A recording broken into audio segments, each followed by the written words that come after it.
What's going on, guys? Welcome back to the channel. In this video, we're going to be taking a look at my top 10 favorite hidden features inside of iOS 15.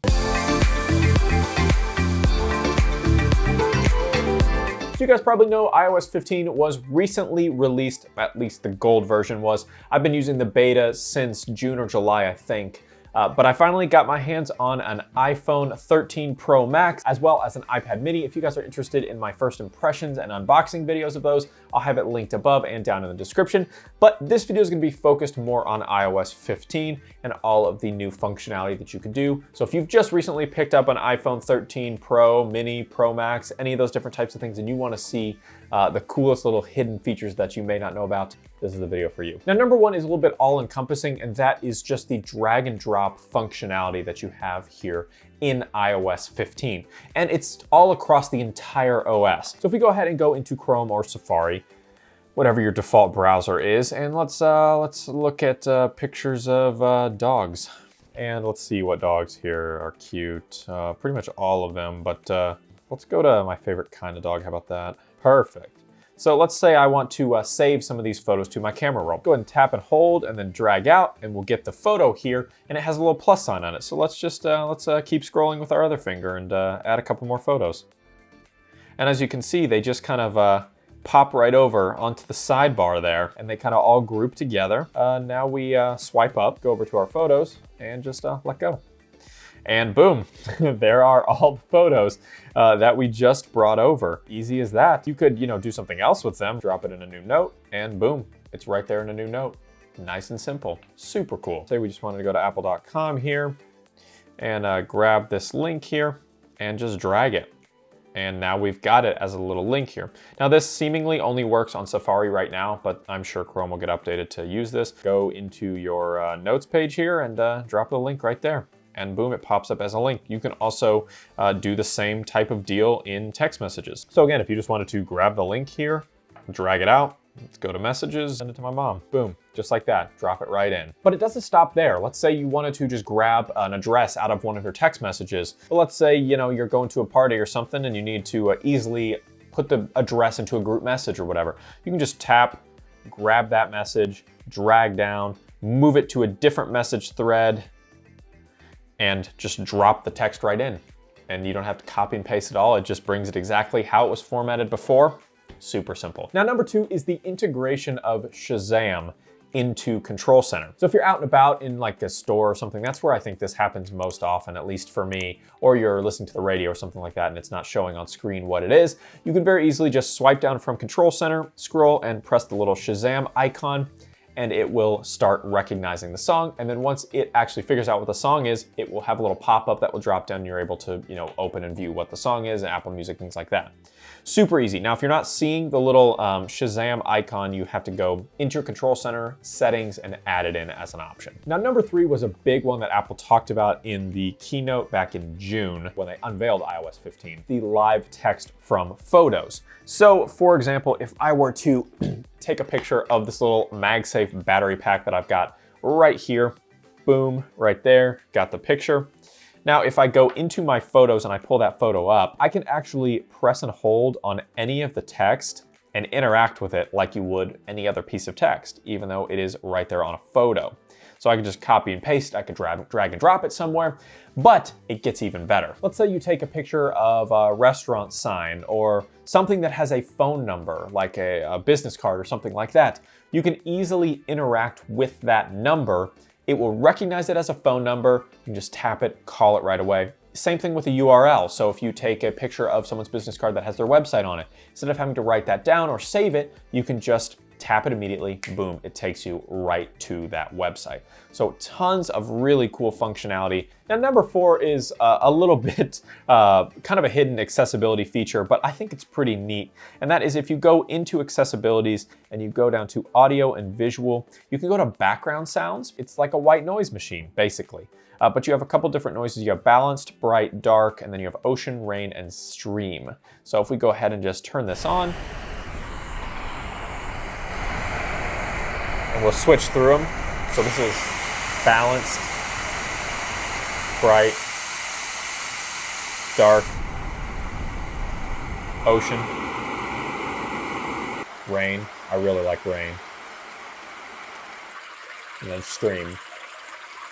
You can also quickly access it by swiping down a control center and pressing on the hearing button and then going to background sounds, and it'll just turn on right away.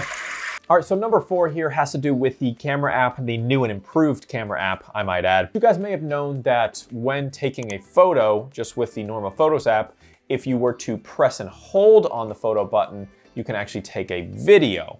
So you don't have to kind of swipe between video and photo. It's just really quickly integrated. But using that functionality, you were never able to zoom in. Now you can. But if we go ahead and press and hold, we'll start recording and we can just zoom right in.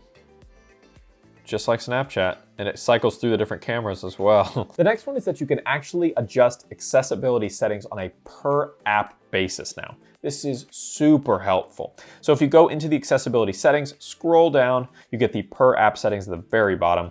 Click on that, then you can add an app, ESPN. So if we go in here, you get the display and text size options. You can increase the contrast, you can do inversions, you can reduce motion, and then you can disable auto video previews and things like that. So let's just go ahead and put bold text on. So we did all that, so let's go back to the ESPN app here.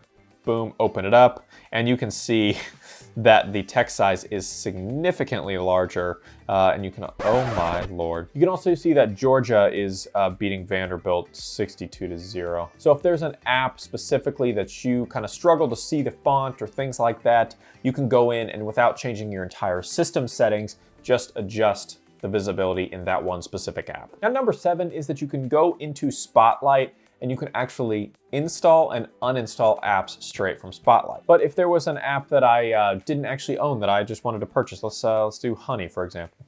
You can see it pops up right there and I can just hit get and download it straight off of Spotlight. No need to go into the App Store. Now you guys probably know what portrait mode is and kind of how it works, but you can actually implement the portrait mode, blur effect on other apps now.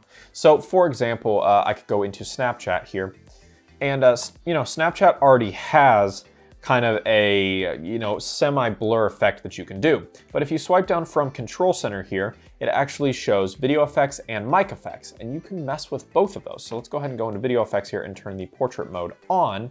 And now you'll notice that I have that significant kind of fake blur around the edges of my frame, and I can just use it straight in there. I would assume that this will be implemented in other video apps as well. Snapchat's just the easiest example for me to show you. All right, we're coming down the stretch here. Number 9 is inside of the default weather app. They made a ton of improvements here. So you all may or may not know that Apple acquired Dark Sky. That is my default weather app that I prefer to use. So I was happy about it, but at the same time, I was kind of bummed that the Dark Sky app will probably eventually go away on iOS. It's already gone on Android. But Apple took a lot of that Dark Sky influence in the weather app and implemented it into the default weather app. So if you go down here, you can actually go to the temperature portion and you can go to like precipitation, for example, and you actually get a little live weather forecast now. It rained earlier this morning, but it doesn't actually show that. So it's gonna be clear in my area for a while here, and 72 degrees, which is beautiful. But you can also go to air quality, and it will give you the little air quality thing. There's just a lot of different things that have been implemented. You could also pick just like a random location. Let's just go out here in Crestwood. Pick right here, just press and hold on it. It will pop right up on that pin where you were touching and figure out what the temperature is, what time it is, what the weather's like. Really cool implementation. And the 10th and final feature here that we're gonna be talking about is the ability to use the camera to scan into your text messages. It's kind of similar to what we talked about earlier with being able to read text and grab it from anything, really. But this is just a cool way. My best implementation, I think, is like a menu, for example. Yes, we got a little bubble tea place menu pulled up right here. So this will work great. Let's say I wanted to send my wife this menu. She likes bubble tea, so I'm just gonna hit scan text. I'm gonna pull it up like that, and I mean instantaneously, it grabs all of that data all of that text and puts it into a text message immediately. I wish they had convenience features like this when I was in engineering school, seriously. If more features come out in future releases of iOS 15, I may make a follow-up to this video. You'll have to let me know what you guys think about that, but drop a like on the video if you loved it. Tell me in the comments down below which is your favorite feature, or did I miss one? If it is your favorite, let's have a conversation down in the comments. And don't forget to hit that subscribe button to be among the first to see every single new video the second I hit publish. We'll see you in the next one.